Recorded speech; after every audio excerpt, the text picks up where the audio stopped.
जो भी तुमने नेम, आईडी, ईमेल एड्रेस जो दे रखा है सब कुछ निकाल के और फिर हाइबरनेट या किसी भी ओआरएम टूल के थ्रू वो उस डेटा को डेटाबेस में पहुंचा देगा। यहीं पे एक डेटाबेस लगा होगा, वहां पहुंचा के और फिर रिटर्न कर देगा you are registered successfully.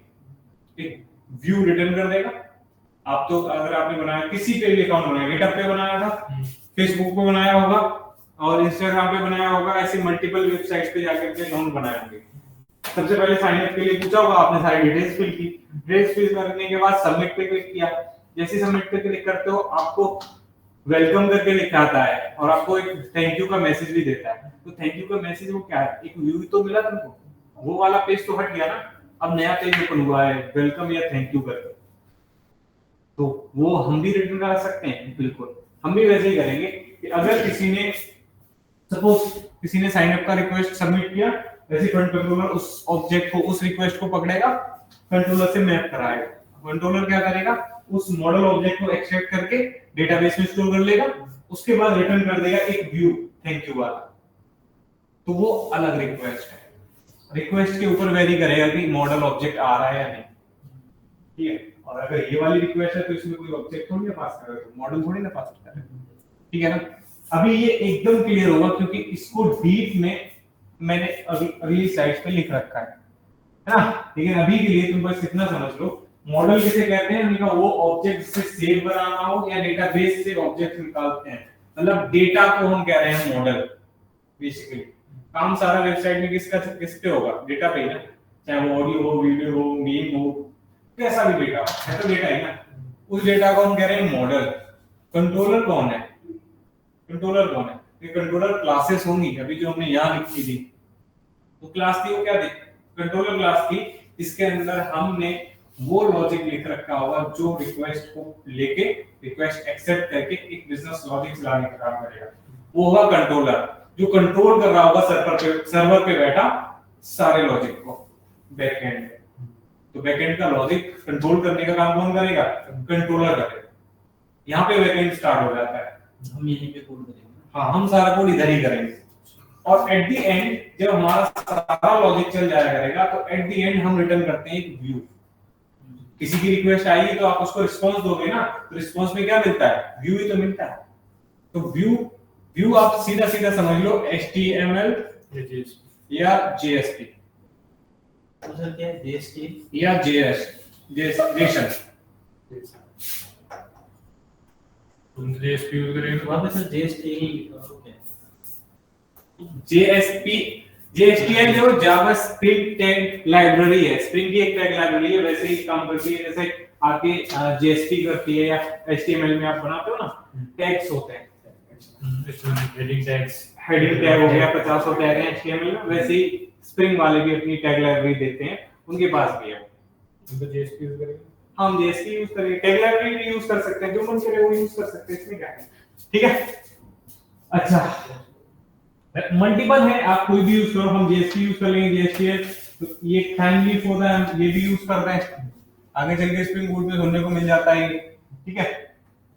Model यहाँ पे लिखा हुआ है, मॉडल क्या है, a model contains the data of the application. Model वही होता है, मॉडल कौन है, जो डेटा कंटेन करता हो। मॉडल के अंदर तो डेटा ही स्टोर कर रहे हो, चाहे वहां से आ रहा है या हम भेज रहे हैं, है तो डेटा ही ना, यही बताया ना। A data can be single object और अ कलेक्शन ऑफ ऑब्जेक्ट हो सकता है, कलेक्शन ऑफ ऑब्जेक्ट्स हो सकते हैं, डेटा तो डेटा ही होता है वो सारे जावा ऑब्जेक्ट ही। बहुत बढ़िया। कंट्रोलर कौन है, a controller contains the business logic of an, यही तो हम लिखेंगे, ठीक है। For here, at the rate controller annotation is used to mark the class as the, इस annotation को use कर देंगे, इस annotation को लगा के हम वो क्लास बनाएंगे जिनके अंदर हम वो लॉजिक को बिजनेस लॉजिक लिखते हैं, है ना। फिर व्यू कौन है, मतलब view represents the provided information in a particular format, ठीक है। बता जो भी provided information होती है, डेटा होता है, वही तो व्यू पे आता है। अपने कोई भी फुल स्टैक वाले हो ना तुम लोग सारे, तो तुमने बनाए होंगे ना फ्रंट एंड में आपने HTML CSS यूज करके JS यूज करके फ्रंट एंड पेज बनाए होंगे ना, वो नहीं कहते हैं भाई व्यू। चलो पहले बता देना बनाए HTML पेज JS पेज तो वही होते हैं व्यू। उस पे क्या होता है तुम्हें बताया था फ्रंट, उसमें क्या होता है, क्या होता है अलग अलग डिजाइन कर रखी होती है, CSS लगा के स्टाइलिंग कर रखी होती है, तो कुछ भी होगा बहरहाल वो एक व्यू ही तो है, व्यू रिटर्न करना। और वो एक फाइल होती है जिसका एक एक्सटेंशन है या .html होगा या .jsp होगा, ठीक है ना। अच्छा बोल रहा है हाँ, generally JSP JSPL is used to create view page, हम इनका यूज करते हैं। although Spring also support other view technology such as Apache Velocity, ThingLeaf and FreeMarker, ऐसी और भी चीजें हैं जो सपोर्ट करता है इसका मतलब ये तो नहीं हम सारे यूज करेंगे। अब हमने अगर डेटा परसिस्टेंस के लिए देखें तो हमें सबसे पहले JDBC मिला, फिर हमको हाइबरनेट मिल गया, JPA सुन लिया, स्प्रिंग डेटा JPA आएगा। अब इतने सारे हैं तो ऐसा थोड़ी ना हम सारे यूज करेंगे, किसी एक का यूज करके अपना काम कर रहे होंगे जो सबसे ज्यादा इजी और ओपन सोर्स हो वही यूज करेंगे। हम JSP यूज करेंगे, हम JSON यूज करेंगे, REST APIs बनाएंगे तो हम JSON फॉर्मेट यूज करने स्टार्ट कर देते हैं, ठीक है। HTML यूज करना चाहते हो आप HTML भी यूज कर सकते हो। अब जब आपको ये सारा कंट्रोल सिखा दिया जाएगा ना MVC में कि भाई कैसे रिक्वेस्ट आती है, कैसे बिजनेस लॉजिक चलता है, कैसे हम एक यूजर को फ्रंट एंड से ले जाके डेटाबेस में स्टोर कर सकते हैं, कोई लॉगिन रिक्वेस्ट आता है तो कैसे लॉगिन करा सकते हैं, वो सारे काम जिस दिन तुम्हें सिखा दिए जाएंगे उस दिन से आप लोग अपने अकॉर्डिंग एक एक प्रोजेक्ट स्टार्ट करते हैं, ठीक है। जो जो तुम्हें सही लगे अपना अपना प्रोजेक्ट बनाते रहना। एट द एंड जब आप इंटरव्यूज देना स्टार्ट करोगे तो प्रोजेक्ट मांगेंगे तुमसे, सर आप बनवा दो एक प्रोजेक्ट। किसी MVC हमको आता है, अगर आपको भी स्प्रिंग आता है तो वो बोलेंगे प्रोजेक्ट बनाया तो एक तो बना लेना भाई जैसा भी तुम्हें सही लगे, ठीक है। एक्चुअली में सर सारी चीजें तुम्हें मैं बता दूंगा कि कैसे वर्क करती है, क्योंकि सर बनवाना पॉसिबल नहीं है ना। ऑलरेडी कोर्स इतना बड़ा होता है कि 6-7 महीने तो कोर्स में ही निकल जाते हैं, समझ रहे हो, ठीक है। फ्रंट कंट्रोलर आपको बताइए कौन है, बोला इन Spring Web MVC the dispatcher servlet class works as a front controller. It is responsible to manage the flow of the Spring MVC application. यही है रिस्पांसिबल जो पूरे फ्लो को मैनेज करने का काम है। सारी रिस्पांसिबिलिटी इसी की है। रिक्वेस्ट लेगी, ले जाके दूसरे लॉजिक, दूसरे से तीसरा, तीसरे से चौथा, मतलब सारे बिजनेस लॉजिक को चलाने का काम किसका होगा, इसी का। तो इसमें हमें काम करना पड़ेगा ये सर्वलेट में। हम डिस्पैचर सर्वलेट क्लास को एक बार स्पेसिफाई करेंगे, वो अपने आप सब करेंगे, ठीक है। तो अभी देखेंगे कैसे करते हैं, ठीक है। तो अभी थोड़ा सा ओवरव्यू दिया है मैंने तुमको, अब तुम्हें आगे लेके चलते हैं।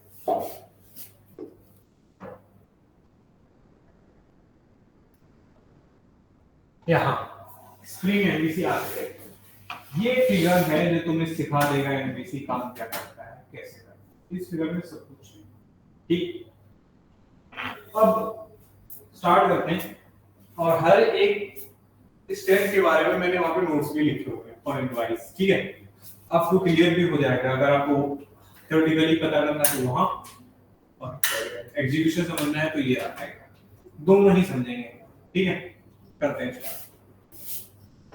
सबसे पहले 1 पे रिक्वेस्ट इन होगी, हमें रिक्वेस्ट, सबसे पहले रिक्वेस्ट लेते हैं और फिर हम रिस्पांस दे रहे हैं, बट रिस्पांस देने तक 8 ऑपरेशन हो चुके हैं। रिक्वेस्ट आएगी और जाते जाते इतने ऑपरेशन करा जाएगा। सबसे पहले रिक्वेस्ट आएगी किसके पास, आपको बताइए, फ्रंट कंट्रोलर के पास आती है। फ्रंट कंट्रोलर कौन है, डिस्पैचर सर्वलेट, इसके पास आ गई।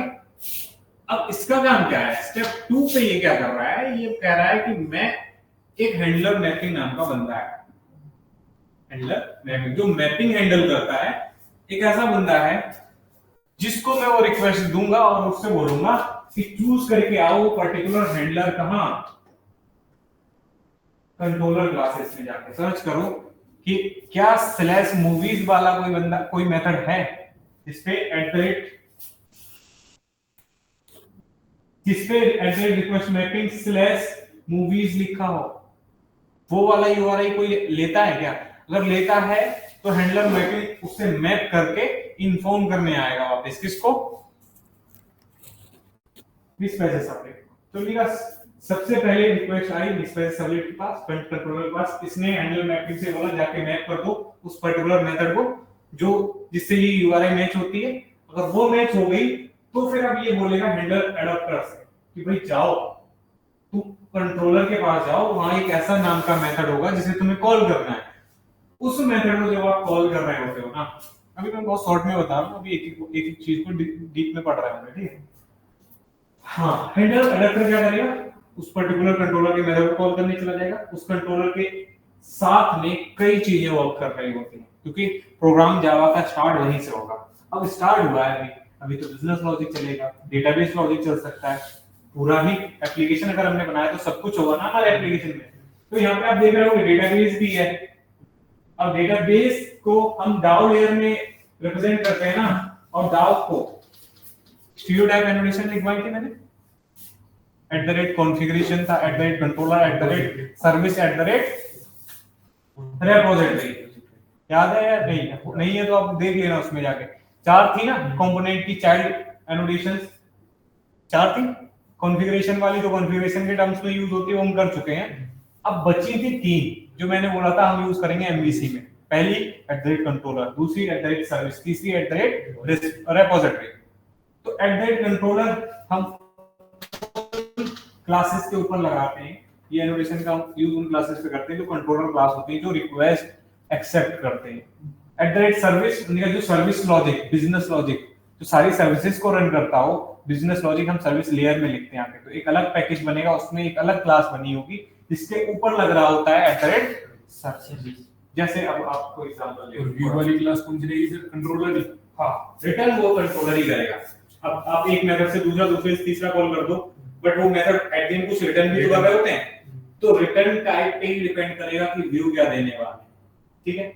अच्छा, अब मैं आपसे कह रहा हूँ, आपने कहा कि सर मुझे सपोज लॉगिन करना था, लॉगिन वाली बात चल रही थी ना, लॉगिन करना, लॉगिन की रिक्वेस्ट डाली, डिस्पैच सर्वलेट ने उस रिक्वेस्ट को इन कर लिया। हैंडलर मैपिंग ने क्या किया, वो एक पर्टिकुलर मेथड को मैप कर दिया कि भाई ये वाला मेथड है। हैंडलर एडाप्टर से इसने बोला जाओ चलाओ जाके। हैंडलर मैपिंग हैंडलर एडाप्टर क्या करता है, बिजनेस लॉजिक एग्जीक्यूट करने का काम करता है। ये गया कंट्रोलर के अंदर उस मेथड को कॉल करने। अब कॉल कर रहा था, बट सर लॉगिन की रिक्वेस्ट है, वैलिडेशन कराना पड़ेगा। उसने तो सिर्फ यूजर नेम और पासवर्ड दिया है ना, उसे यहां मैच करना पड़ेगा आके डेटाबेस में, करना पड़ेगा ना। तो अब कंट्रोलर उस यूजर नेम और पासवर्ड को पास करेगा सर्विस लेयर के पास, जिसके अंदर लिखा है वो बिजनेस लॉजिक वैलिडेशन का। यानी कि यहां चल रहा होगा वैलिडेशन। अब वैलिडेशन ये किस टर्म्स पे करेंगे, इनको चाहिए डेटा, तो ये सारा डेटा यहां से निकालना पड़ेगा। और डेटा को मैनिपुलेट करने के लिए हम अलग एक लेयर बनाते हैं जो हम JDBC से बनाते आए हैं, उसे कहते हैं DAO layer, data access layer. Data access object layer थी ना, तो डेटा एक्सेस लेयर एक अलग पैकेज होगा जिसपे @repository एनोटेशंस लगी होंगी हर एक क्लास पे, ठीक। यहां से डेटा निकलेगा, रेपोजिटरी किससे कनेक्ट होती है, डेटाबेस से। ये डेटाबेस से डेटा ले भी सकती है, इसमें दे भी सकती है, दोनों तरफ वो लगा रखा है ना, टू साइड एरो। तो मॉडल का काम ये कर रहा है हमारा रिपोजिटरी। नहीं अभी आएगा, ये बनाएंगे ना सर हम डाउ तो? हाँ, हम जितने भी ये बॉक्सेस दिख रहे हैं ना, कौन सा कलर है ये, कलर बताओ लिखा है ना, इम्प्लीमेंटेड बाय डेवलपर्स, इनको हम ही बना रहे हैं, ठीक है। अच्छा, अभी इसको पूरा को डिस्क्राइब करूंगा, अभी मैं लॉगिन वाली बात समझ लो बस, फिर तुम्हें इजीली सब चीज समझ में आ जाएगी, ठीक। अब बिजनेस लॉजिक में आए वैलिडेशन कराने। वैलिडेशन के लिए उन्हें चाहिए थे सारे डेटाबेस में जितने भी यूजर नेम पासवर्ड है सबसे कंपेयर तो करना। सारे यूजर नेम पासवर्ड डाउ से मान लिए, किसने, सर्विस ने, सारे यहाँ पे, और यहाँ के ये मैच कर रहा है। इफ लगाएगा, इफ पासवर्ड डॉट इक्वल्स वो particular password and user name equals वो पर्टिकुलर यूजर नेम, वो मैच करता रहेगा। अगर मैच हो गया तो हमको करना है लॉगिन। मैच हो गया तो पूरा ऑब्जेक्ट इससे ले रखा होगा, इसने पर्टिकुलर ऑब्जेक्ट ले रखा होगा, उस ऑब्जेक्ट को इधर रिटर्न कर देगा। रिटर्न किसे कर देगा, कंट्रोलर को। बोलेगा भैया मिल चुका है ऑब्जेक्ट, लॉगिन की रिक्वेस्ट थी, ऑब्जेक्ट मिल गया, और ऑब्जेक्ट मिला है तो पूरा एक ऑब्जेक्ट है, मतलब ऑब्जेक्ट में तो बहुत सारा डेटा हो सकता है। अब फेसबुक का ऑब्जेक्ट है तो बहुत ज्यादा डेटा होता है उसमें, इतनी तो फील्ड्स होते हैं, फिर वीडियोस, इमेजेस, बहुत सारा डेटा है।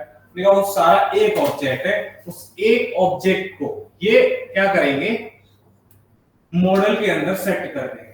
मॉडल नाम का एक इंटरफेस होता है, दिख रहा है नहीं? इस मॉडल के अंदर ये कंट्रोलर क्या करेगा, उसको सेट कर देगा। आप यहां भी करवा सकते हो, कोई दिक्कत नहीं, यहां भी करवा सकते हो। यहाँ पे मॉडल नाम, जैसे जो हमारा वेलकम कंट्रोलर था ना, उधर बनाया था, उसके अंदर नीचे मैंने एक मेथड बनाया था, कौन सा, डिस्प्ले बनाया था क्या, कोई भी मेथड, उसके अंदर एक आर्गुमेंट पास कर सकते हैं, और वो होता है मॉडल टाइप।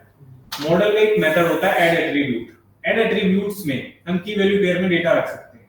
की में हम कुछ भी रखते हैं, उसका नाम होगा, और वैल्यू में हम वो पर्टिकुलर ऑब्जेक्ट को रख देंगे। तो मतलब हमने मॉडल का ऑब्जेक्ट यहाँ सेट कर दिया होगा अब तक। ये ऑब्जेक्ट लॉग, मतलब हमें तो क्या करना है, प्रोफाइल लॉगिन करवानी है, तो वो डेटा पहले मैंने मॉडल में सेट कर दिया, क्योंकि प्रोफाइल लॉगिन करानी है, प्रोफाइल.जेएसपी पे डेटा प्रिंट भी तो करवाना है, वो डेटा तो यहाँ रखा है।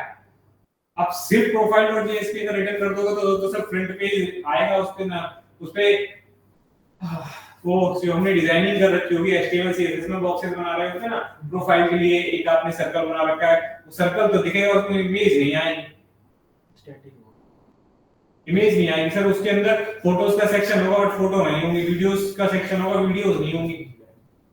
क्यों नहीं होंगी? क्योंकि सारा डेटा तो यहाँ रखा है, यहाँ से वहां पे प्रिंट करवाना पड़ेगा ना। तो उसके लिए हमने क्या किया, उस डेटा को मॉडल के अंदर रख लिया। फिर अभी तुम यहाँ सेट कर दो। उसके बाद कंट्रोलर क्या करता है, उसके बाद कंट्रोलर एक लॉजिकल व्यू नेम रिटर्न करेगा। व्यू नेम मतलब अब काम हो गया ना, ठीक है, वैलिडेट किया, यूजर मिल चुका है, हमने उसको सेट भी कर दिया मॉडल में। अब हम कहेंगे भाई रिटर्न कर रहे हैं प्रोफाइल.जेएसपी। क्या रिटर्न करोगे? कंडीशनली इफ अगर मैच होता था तो हम क्या करेंगे, प्रोफाइल.जेएसपी रिटर्न कर देंगे। कहां से? कंट्रोलर से। कंट्रोलर का जो फिफ्थ ऑपरेशन है वो क्या करता है, एक व्यू नेम देगा। व्यू नेम किसको? हैंडलर एडेप्टर को। यही तो चलाने आया था ना हमारे कंट्रोलर को। फोर्थ पे ही कंट्रोलर को एग्जीक्यूट किसने किया? एडेप्टर ने। और हैंडलर एडेप्टर ने कंट्रोलर चलाया, इसने सर्विस लॉजिक चलाई, सर्विस लॉजिक ने रिपोजिटरी चलाई, रिपोजिटरी से डेटा पहुंच चुका है कहां? मॉडल के अंदर। हम आ गए कंट्रोलर पे। कंट्रोलर ने उसका मेथड का काम खत्म, रिटर्न कर दिया उसने व्यू नेम। अब व्यू पहुंचा हैंडलर एडेप्टर के पास, उसने बोला डिस्प्ले सर्विस से ये पकड़ो भाई, इन्होंने दिया है प्रोफाइल.जेएसपी। अब तुम्हें क्या करना है?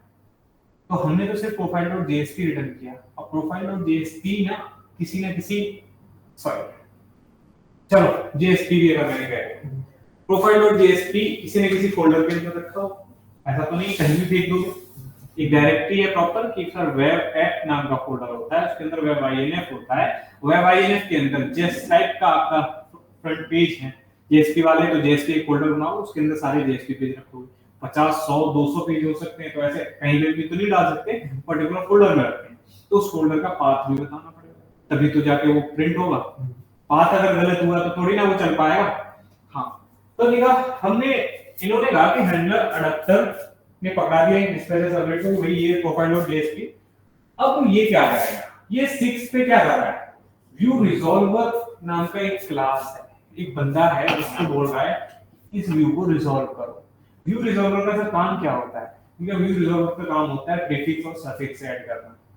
तो प्रीफिक्स में क्या होता है, सफिक्स में क्या होता है? प्रीफिक्स में होगा उस पर्टिकुलर फोल्डर का पूरा एड्रेस। प्रीफिक्स में क्या होगा? उन्होंने तो प्रोफाइल दिया था ना, प्रोफाइल के आगे एड्रेस को अपेंड करने का काम कौन करेगा? View resolve. व्यू को रिजॉल्व करके देगा ना किसे? आपके ब्राउजर को। व्यू को रिजॉल्व करेगा मतलब क्या है सर, उसका पाथ पूरा कंप्लीट। हाँ, आपके एक फोल्डर के अंदर रखा है। अब आपके मैंने आपसे बोला कि आपने डेस्कटॉप पे एक फोल्डर बना दिया, ठीक, डेस्कटॉप पे एक फोल्डर बना दिया, न्यू फोल्डर, उसमें कुछ फाइल रख दी। उसका एक्चुअल पाथ आपसे पूछा जाएगा तो क्या होगा? तो हमने कहा एक्चुअल पाथ अगर देखें तो दिस पीसी में गए तो सी ड्राइव होता है, सी ड्राइव के अंदर यूजर्स होगा, यूजर्स के अंदर डेल होगा, डेल के अंदर डेस्कटॉप होगा, डेस्कटॉप के अंदर वो फाइल फोल्डर मिलेगा। तो पूरा पाथ ही तो है उसका। वही पाथ हमारे प्रोजेक्ट की डायरेक्टरी का भी होता है। वो पाथ हमें ऐड करने का काम कौन करेगा? व्यू रिजॉल्वर व्यू को रिजॉल्व कर देगा। आगे उसके प्रीफिक्स में वो पाथ और सफिक्स में एक्सटेंशन ऐड करने का काम होता है। क्योंकि हमने प्रोफाइल.जेएसपी भेज रखा है तो सफिक्स ऐड करने की जरूरत नहीं है। लेकिन हम कभी भी .जेएसपी या .html या कुछ भी हम कंट्रोलर में नहीं लगाते हैं, हम सिर्फ व्यू नेम रिटर्न करते हैं। लिखा भी वहां पे वही है ना, व्यू नेम। क्योंकि स्टार्टिंग में हम व्यू रिजॉल्वर नहीं पढ़ रहे होते एक साथ सारी चीजें, इसलिए मैं तुमसे प्रोफाइल डॉट जेएसपी रिटर्न करवाऊंगा। फिर जब हम व्यू रिजॉल्वर पढ़ेंगे हम वो हटा देंगे, व्यू रिजॉल्वर प्रीफिक्स में उसकी डायरेक्टरी मींस पाथ और सफिक्स में उसका एक्सटेंशन खुद ही ऐड कर देगा। ठीक है, ये काम कौन कर रहा होगा? View resolver. अब व्यू रिजॉल्वर ने चलो आगे उसका पाथ ऐड कर दिया, क्या था? प्रोफाइल था ना, पीआर ले लेता हूं, पीआर था डॉट जेएसपी, क्या है उसका सफिक्स है, और प्रीफिक्स में उसने बोला सर जेएसपी वाला एक फोल्डर है स्लैश इस नाम की फाइल है, ऐसे ही होगा डायरेक्टली। अब जेएसपी किसके अंदर है? जेएसपी होगा सर वाईएनएफ के अंदर, तो पूरा लिखना पड़ेगा, वो आप वहां देख लेना जब मैं कराऊंगा। तो ऐसे कुछ ऐड कर देगा, उस नाम के आगे ये डायरेक्टली लगा देगा और उस नाम के पीछे उसका एक्सटेंशन। अगर एचटीएमएल के व्यू बनाए हैं तो डॉट एचटीएमएल लिख दो, जेएसपी के बनाए तो डॉट जेएसपी लिख दो, अपने आप ये सारा काम कौन करवा देगा? View resolver. और व्यू रिजॉल्वर फिर उस व्यू को रिटर्न कर देगा, किसे? ब्राउज़र को पकड़ाएगा एज अ रिस्पांस। और जब व्यू रिटर्न हो रहा है, इस ग्रीन वाले बॉक्स में नीचे डॉट डॉट लिखा देख रहे हो, व्यू रिटर्न हो रहा है मतलब जेएसपी या एचटीएमएल फाइल रिटर्न हो रही है, बट उस एचटीएमएल और जेएसपी फाइल पे वो सारा डेटा भी तो चाहिए जो प्रोफाइल पे प्रिंट होगा। जाके प्रोफाइल वाले पेज अगर ओपन हो रहा है तो उसको पूरा डेटा चाहिए, मतलब वो डेटा को देखो क्या हो रहा है, डेटा को हमने मॉडल में सेट किया था, मॉडल को हम इस जेएसपी पे एक्सट्रैक्ट कर लेंगे यहीं से। तो जेएसपी पे हमने एक लॉजिक लिख रखा होगा ऑलरेडी, जैसे व्यू रिटर्न होगा रिस्पांस, वैसे ही वो सारा डेटा मॉडल वाला निकाल के प्रिंट कर देगा, क्योंकि मॉडल फ्रंट एंड का एक पार्ट है। ऑब्जेक्ट डायरेक्ट मतलब व्यू जो है डायरेक्ट इसको वो कर लेगा, मॉडल को एक्सट्रैक्ट कर लेगा। मॉडल एक्चुअली क्या है? एक इंटरफेस है, सेम नाम का इंटरफेस है, बस इतना समझ लो। कौन है? इंटरफेस है, जिसके एक मेथड को कॉल करके, ऐड एट्रीब्यूट को कॉल करके तुमने वहां पे अपना ऑब्जेक्ट रख दिया था, और मॉडल को एक्सट्रैक्ट करना इसे आता है, इसे आता है, ये एक्सट्रैक्ट करेगा। हमने एक छोटा सा मॉडल दिखाओ, आप देखेंगे जैसे ही हम उसको एक्सट्रैक्ट करेंगे मॉडल ऑब्जेक्ट को, वैसे ही सर वो सारी चीजें यहाँ पे प्रिंट करना स्टार्ट कर देगा एज अ रिस्पांस। तो ये आपकी हायरार्की है किसकी? स्प्रिंग एमवीसी की, कि कैसे चीजें चल रही हैं। अब हर एक चीज को थ्योरेटिकली यहाँ पे हम समझ रहे होंगे, और यही है वो आर्किटेक्चर जिसको समझने, एक बार समझ लिया तो तुम एमवीसी सीख जाओ, ये गारंटी है सिर्फ इस आर्किटेक्चर को। अब समझो सबसे पहले क्या हुआ? रिक्वेस्ट आई, किसके पास आ रही है? डिस्पैचर सर्वलेट के पास। क्या लिखा है? Dispatcher servlet receives the request, receive कर लिया। फिर उसके बाद 2 पे क्या होगा? Dispatcher servlet dispatches the task of selecting an appropriate controller to the handler mapping. Handler mapping से कहेगा ना अप्रोप्रिएट टास्क को चूज करके आओ, बोल रहा है ना 2 पे, ठीक है। फिर handler mapping selects the controller which is mapped to the incoming request URL, वो सिलेक्ट करेगा उस पर्टिकुलर मेथड को जिससे वो URL मैच हो रहा है, and returns the selected handler and controller to dispatcher servlet। वो रिटर्न कर देगा जो भी हैंडलर उसने सिलेक्ट किया होगा, क्योंकि हैंडलर मैपिंग का काम हैंडलर को ही सिलेक्ट करना है कि कौन हैंडल करेगा इस रिक्वेस्ट को, उसने सिलेक्ट करके इसे रिटर्न कर दिया। देन थर्ड पे क्या हो रहा है? थर्ड पे हो रहा है dispatcher servlet dispatches the task of executing business logic of controller to handler adapter. ये तो सुना था कि थर्ड पे वो हैंडलर अडैप्टर से डिस्पैच करेगा, वो टास्क देगा इसको हैंडलर अडैप्टर को कि जाओ पर्टिकुलर हैंडलर को कॉल कर लो जो सिलेक्ट करके दिया है हैंडलर अडैप्टर ने, सॉरी हैंडलर मैपिंग में, यही करेगा। याद है? हैंडलर अडैप्टर उसको बिजनेस लॉजिक को चलाएगा। अब क्या लिखा है फोर्थ में? Handler adapter calls the business logic process of controller, नहीं चलाया, कॉल कर देगा उस मेथड को, पूरा प्रोसेस चला रहा है। नेक्स्ट फिफ्थ पे बोल रहा है controller executes the business logic sets processing result in model. Business logic चलाएगा और processing result in model, model में सेट कर देगा वो ऑब्जेक्ट। हमने कहा बिजनेस लॉजिक लेगा, बिजनेस लॉजिक यहां से डेटा निकाल रहा होगा, जैसे रिक्वेस्ट होगी। अब लॉगिन किया तो इसलिए ये हो रहा था, अभी मैं कहता हूं साइन अप का होता तो सर ये यहां पे इंसर्ट या सेव या प्रोसेस मेथड बोल रहा है, सेव करा रहा होता ब्राउज़र के थ्रू। हो तो वही रहा है, ठीक है।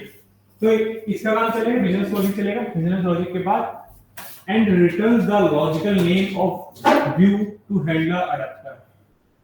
लॉजिकल व्यू नेम ही तो रिटर्न कर रहा होता है, कैसे, हैंडलर अडैप्टर को। कंट्रोलर का काम भाई बिजनेस लॉजिक चला दिया सारा, उसके बाद एक लॉजिकल व्यू नेम दो। सपोज उसने लॉगिन रिक्वेस्ट डाली थी, यूजर नेम पासवर्ड गलत था, तो error.jsp रिटर्न करना है तुमको। अगर ऐसा बंदा आया है जो यूजर नेम पासवर्ड एग्जिस्ट ही नहीं करता, तो उसके लिए लॉजिकल व्यू नेम क्या होगा, error.jsp। हमने बना रखा होगा JSP पेज, इसका नाम होगा error.jsp, हम वही रिटर्न करा देंगे।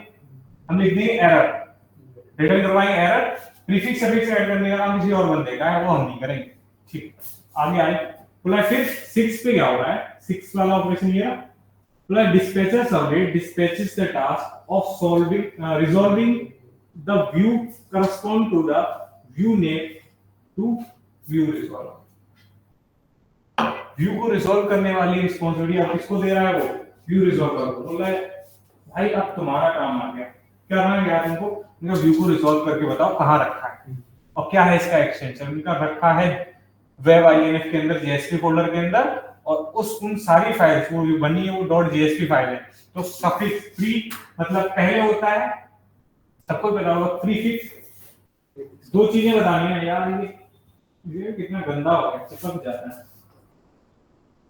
प्रीफिक्स में हम क्या बताएंगे, प्रीफिक्स में हम बताएंगे पार्ट्स, ऐसे लिखिए।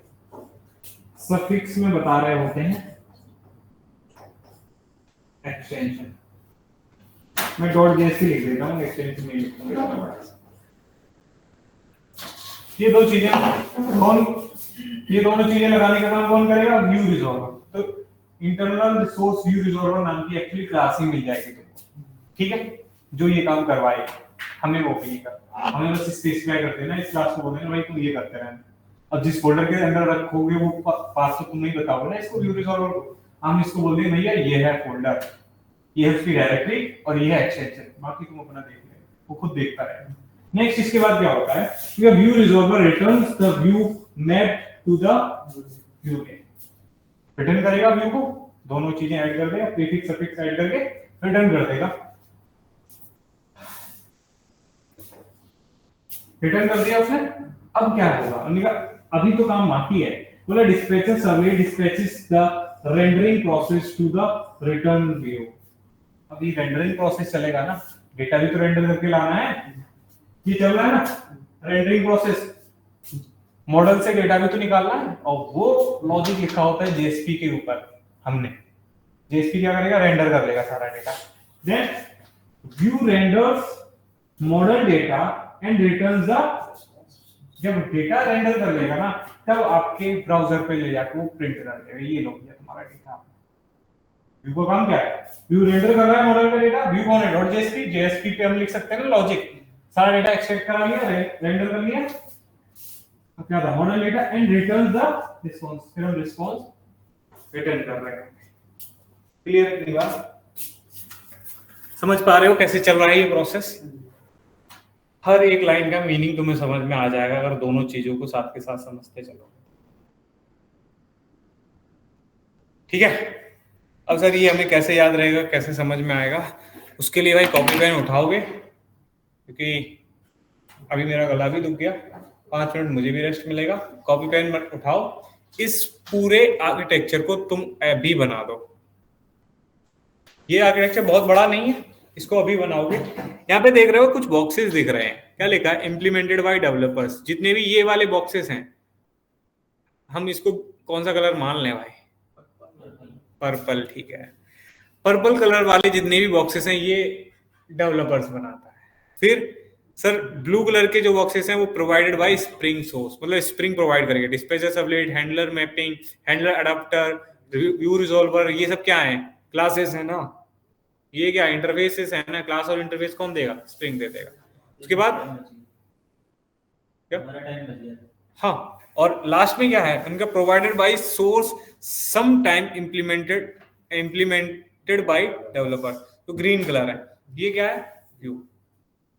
तो ये तो सर हम ही बना देंगे, वैसे तो ये सोर्स मिल जाता है, अगर फ्रंट एंड डेवलपर और बैक एंड डेवलपर अलग अलग है तो वो दे देंगे तुमको, तुम वो रिटर्न कराओ। अगर तुम खुद फुल स्टैक डेवलपर हो तो तुम ही बनाओगे ना इसको भी।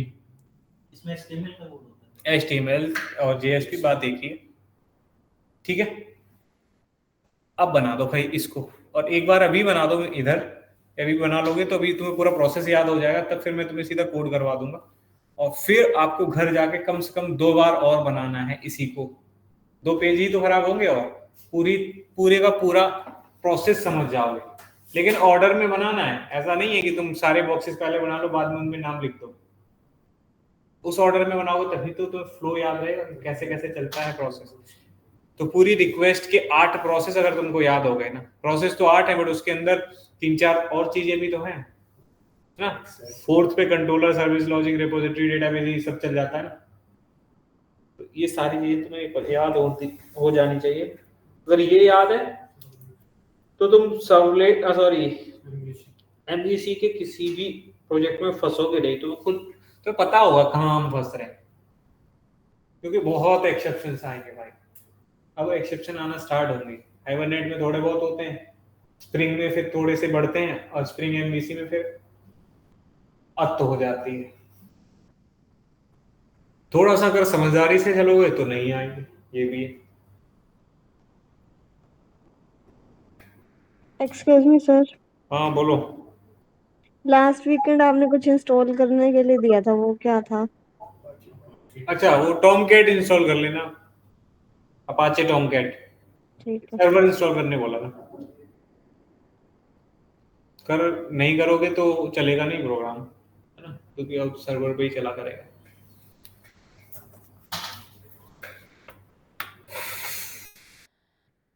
तुम सिर्फ इस आर्किटेक्चर को बनाना भाई, ये मत लिखना, डेफिनेशंस पे मत चले जाना, तुम सिर्फ आर्किटेक्चर बनाओ।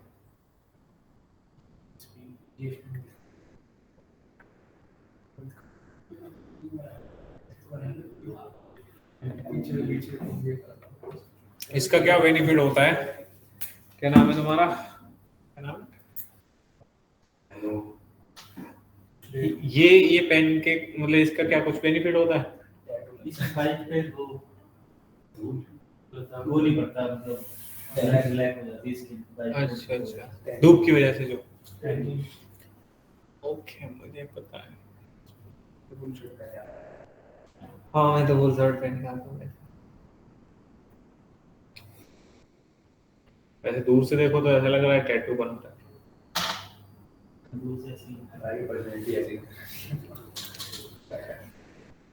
चिकन करता है लड़का, वो मेहनती, यार जिम की शक्ल ही नहीं देखी क्या। बहुत सोचते हैं जाएंगे जाए, कभी आंखें नहीं खुलती। अब 4-5 दिन से तो ऐसा हो रहा है, डेली में सोचता हूँ सुबह चला मैं नहीं पढ़ता हूँ, लेकिन ये है कि हफ्ते में 2 दिन चला जाता हूँ किसी दिन। भाई जाओ। कभी कभी नहीं जा पाता हूँ ना, तो फिर ऐसा लगता है कि जाना चाहिए, फिर जाता हूँ, फिर पैसे दे के आ जाता हूँ फिर भी याद आता है। लेकिन ये है कि पैसे देने से ये रहता है कि बीच में चला जाता है। पैसे दे के रखोगे ना तो जाओ। मैं स्टार्टिंग में 2019 की बात है, तब मेरे अंदर बहुत मोटिवेशन आ गया, मैं चला गया। मैंने 1 महीने की फीस दी और मैं जा रहा हूँ। फिर उन्होंने बोला पैकेज ले लो 3 महीने का, 3 महीने वाला पैकेज ले लिया। 3 महीने में ज्यादा से ज्यादा गया हूँ तो 15 दिन। फिर जब पैसे दे दिया, अरे चले जाएंगे 3 महीने पड़े, और वो रहता है। फिर उसके बाद जो छूटी है आज तक नहीं पकड़ पाई।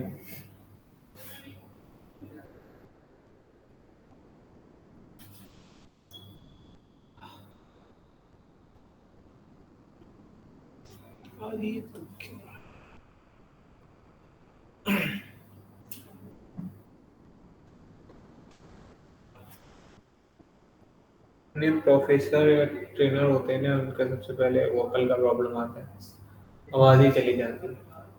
मेरा भी गला दुखने लगा है, रिजाइन कब तुम पता नहीं, बहुत हो गया भाई। जो भी काम कर रहा है, किसी का कुछ ना कुछ यूज होता है तो वो वाला नहीं नहीं, अभी डेवलपमेंट करेंगे तो कम से कम बस इतना ही तो है कि स्ट्रेस रहेगा, बट ये तो नहीं चला जाएगा। वो पता चले करेंगे तो लैपटॉप पे आके तो कुछ नहीं। इस मैं भी भाई पूरा सुबह से शाम तक इसी पे तो बैठा हूँ। प्रॉब्लम तो वही है। ये तो आपके साथ में वो तो सेम है ही है, उसके साथ साथ कुछ और भी है, चिल्लाना पड़ रहा है 8-8 9-9 घंटे। कभी कभी ऐसा होता है ना, बहुत मतलब ऐसा लगता है कि अभी कोई कुछ बोले ना, और उस टाइम पे ही किसी न किसी को कोई क्वेरी आ जाती है। पेशेंस लेवल जो हो गया ना मेरा यहाँ ज्वाइन करने के बाद, सब कितने ईयर हो गए सर आपको ड्यूरेट में? ड्यूगेट में भाई मेरे को 2-2.5 साल हो गए।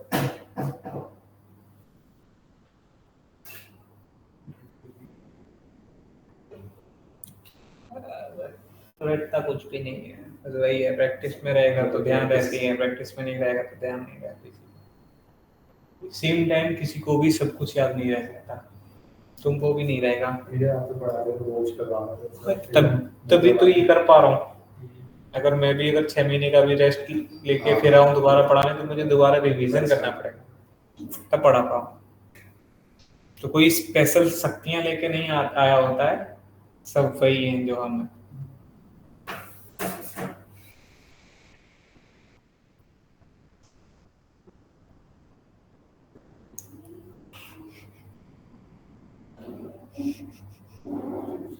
बना लिया भाई ऑनलाइन में, और कुछ शाने ऐसे होंगे वो कह रहे होंगे स्क्रीनशॉट ले लेंगे क्या बना है। स्क्रीनशॉट से कोई सीख पाया है कभी?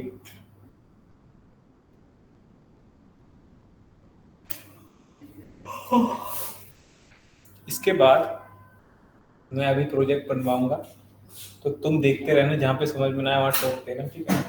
मतलब वही ये प्रोजेक्ट बनाएंगे, एमवीसी बनाएंगे, उसमें वही डालेंगे डिपेंडेंसी वगैरह, जैसे हाइबरनेट में जेडीबीसी में किया था, स्प्रिंग में किया था भाई। प्रोजेक्ट कल करते हैं। प्रोजेक्ट कल करवा नहीं आज क्योंकि सर इसे घर बैठ के थोड़ा नहीं वो नहीं तभी तो आज अगर वो करवाऊंगा ना, सिर्फ इतना कराऊंगा कि एक प्रोजेक्ट चल जाए, और वो चलेगा ना आपके सामने, तो तुम्हें ये पूरा फ्लो उसमें दिख जाएगा कि कैसे काम कर रहा है चीजें। तभी तो वो मेरे को आज करवाना, आपसे नहीं करवा रहा हूँ, मैं खुद करूंगा, आपको घर जाके आराम से करना, पूरा दिन रहेगा, क्योंकि एक्सेप्शंस आएंगी, नया सिस्टम है, तुमने कभी किया नहीं है, तो कोई भी चीज एक डॉट भी मिस करोगे, 2-3 फाइलें होती हैं, एक भी डॉट मिस किया एक्सेप्शन आ जाएगा, वही खेलते रहना उसको घर बैठ के, फोन मत कर देना। रात को पता चले रात को 2 बजे कर रहे थे सर, एक्सेप्शन आ गया, मुझे लगा सर आप जाग रहे होगे, सो गए थे क्या? ना ना जाग ही रहे थे।